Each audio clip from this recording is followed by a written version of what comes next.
दोस्तों, chief justice of India B R Gavai पर हमला करने वाला व्यक्ति जो अपने आप को बहुत घनघोर सनातनी बता रहा था, मैंने तब भी कहा था यह आदमी सिर्फ सनातन की आड़ में अपने आप को बचाने की कोशिश कर रहा है, क्योंकि ये लंबे अरसे से देख रहा है। इसे पता है कि इस देश के अंदर कितना ही बड़ा कांड हो जाए, लेकिन अगर आप सनातन का चोला ओढ़कर अपने आप को घनघोर और कट्टर सनातनी बता देंगे तो यकीन मानकर चलिए आपके सारे पाप धुल जाएंगे।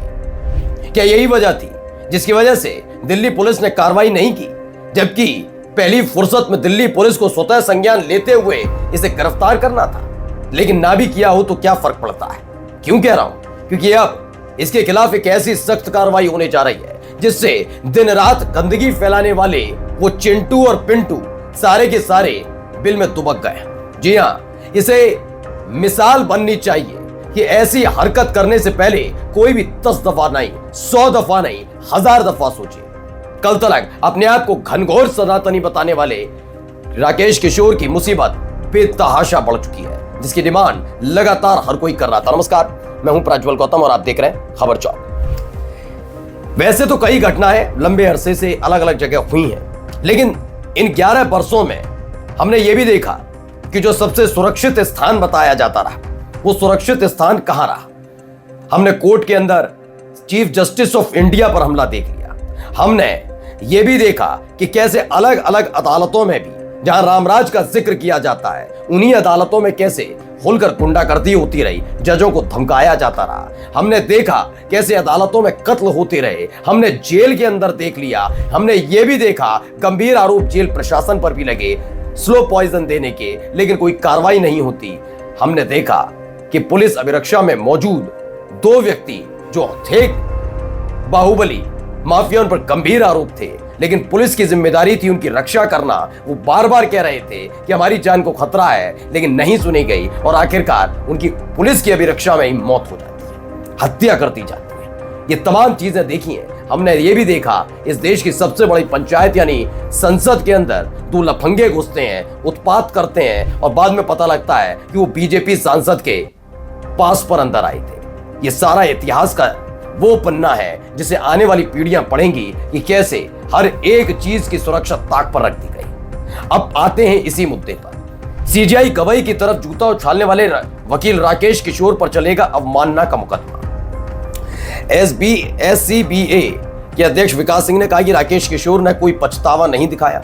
इसके उलट वे लगातार अपने कृत्य पर गर्व जताते हुए बयान दे रहे हैं। इन बातों की उपेक्षा नहीं की जा सकती।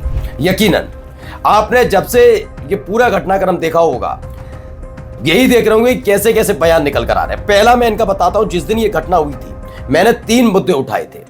मैंने तब कहा था कि आखिरकार जो सनातन पर हमला नहीं सहेंगे का नारा लगा रहे हैं, ये नारा लगाना क्या वाकई था कि जो अभी सीजीआई बीआर गवई ने टिप्पणी की थी विष्णु जी की मूर्ति, खंडित मूर्ति को लेकर, उससे आहत थे, या फिर आहत इस बात को लेकर थे कि मॉरिशस में बैठकर सीजीआई बीआर गवई ने भारतीय लोकतंत्र में बुलडोजर का जो इस्तेमाल किया जा रहा है उसे गलत बताया था, या फिर तीसरी वजह थी कि इन तमाम चीजों के बावजूद आरएसएस ने जो खास तौर पर बीआर गवई की माताजी को बुलाया था मुख्य अतिथि के तौर पर और उन्होंने जाने से इनकार कर दिया, इससे बौखला उठे थे। ऐसे यकीन मानकर चलिए कि अगर उनकी माताजी चली जाती आरएसएस दफ्तर में मुख्य अतिथि बनकर, तो ये जितने नफरती चिंटू घूमकर बीआर गवई को गंदी गंदी गालियां दे रहे हैं, यकीन मानकर चलिए इनके मुंह पर टेप लग जाती है। इस देश के अंदर आपने कभी सोचा है कैसा माहौल बनाया जा रहा है?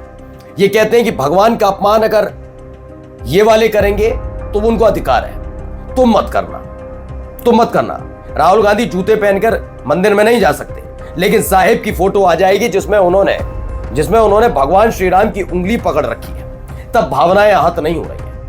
भावनाएं आहत नहीं होती तब सब कुछ चंगा सी। मैंने तब भी पूछा था कि जिन नफरती चिंटुओं की भावनाएं आहत हो रही हैं, तब क्यों नहीं हुई जब शंकराचार्य ने मना किया कि प्राण प्रतिष्ठा ये अशुभ मुहूर्त में हो रही है?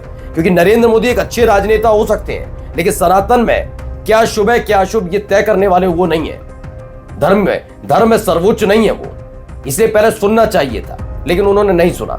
उल्टा जब शंकराचार्य ने आपत्ति जताई तो लफंगों का झुंड शंकराचार्य को गालियां दे रहा था, धमकियां दे रहा था, कितने गिरफ्तार हुए, कितने के मकान दुकान टूटे, जरा बताइए। तो इसलिए ये पहली बात तो घनघोर सनातनी होने का जो टैग अपने आप को देते हैं, ये घनघोर सनातनी नहीं, फर्जी सनातनी है सारे। क्योंकि भावनाएं सिर्फ इस बात पर तो आहत नहीं हो सकती कि उन्होंने कैसे कह दिया। जब ये कह रहे हैं तो चुप्पी साध ली।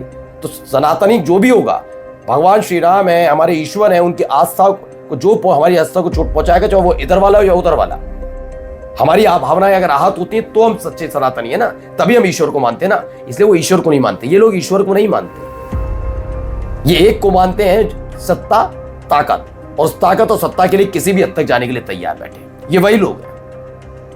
तो इस आदमी ने कहा सनातन को रक्षा। बाद में इसकी पोल खुली इस आदमी की। पहली कुंडली ये निकल कर आई कि जहां पर ये भाई साहब रहते हैं, उस अपार्टमेंट के लोगों ने इनके खिलाफ शिकायत दर्ज कराई थी। शिकायत किस बात की थी? शिकायत इस बात की, आदमी बदमिजाज और बदतमीज है, ये मारपीट करने पर उतारू रहता है, ये गंदी गंदी भद्दी भद्दी गालियां देता है। और उसमें शिकायत करने वाला कोई अनवर खालिद नहीं था, हिंदू लोग थे जो इन्हीं की सोसाइटी में रहते। उन्होंने बताया, डराता धमकाता है धर्म का नाम लेकर। यही नहीं, खास बात यह थी कि थोड़े दिनों बाद इनसे ये बार बार कह रहे थे कि सबने तो, सबको तो पता है सीजीआई थे, BR गवाई दलित हैं। कभी किसी ने पूछा, मैं भी दलित हूं, अपने आप के बारे में बताने लगे। फिर एक जो पत्रकार थे वो पहुंचे थे तो कह रहे मैं दलित हूं लेकिन सर्टिफिकेट नहीं दिखाऊंगा। मैंने तब भी कहा था ये तो वही वाली कहानी हो गई कि मैं पढ़ा लिखा हूं लेकिन डिग्री नहीं दिखाऊंगा, और जब ज्यादा डिग्री मांगी जाएगी तो अदालत चला जाऊंगा लेकिन डिग्री नहीं दिखाऊंगा। ये उसी वाले गुट के लोग हैं जो दलित तो हैं, सर्टिफिकेट नहीं दिखाऊंगा। फिर तीसरी बात आ गई कि मैं मुरादाबाद में था, मेरी पत्नी प्रोफेसर थी, हम वहाँ रहते थे, मुसलमान आबादी बहुत ज़्यादा थी, और मैं बकरी अगर मेरे स्कूटर से टकरा जाती थी तो मुझे पकड़ लेते थे, जो स्कूटर से उतारते थे, मारते पीटते थे और मेरी पत्नी को उठा ले जाते थे।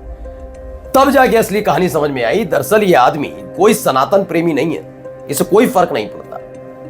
क्योंकि जो टिप्पणी उन्होंने की उससे बड़ी चीजें इस देश के अंदर होती रही, लेकिन इस आदमी की भावनाएं आज तक आहत नहीं, क्योंकि वो उधर वाले लोग कर रहे थे। लेकिन जब इधर वाले लोगों की तरफ से उधर वाले लोगों की आलोचना करने वाले व्यक्ति ने एक टिप्पणी कर दी तो उसकी भावना ठक आहत हो गई, और ऐसी आहत हुई कि इसने हमला कर दिया। लेकिन फिलहाल याद रखिएगा, अब ये जो उत्पात काटने वाले झुंड है ना, इनकी खैर नहीं है। सीजीआई BR गवाई पर हमला करने वाला ये राकेश किशोर दिन रात मीडिया में चर्चा में बने रहने के लिए, इसे पता है ऐसे ही लोगों की तलाश इस देश की एक इकलौती पार्टी करती है जो अच्छी तरीके से टीवी पर बैठकर गाली दे सके, जो महिलाओं को अपमानित कर सके, जो हिंदू मुसलमान कर सके।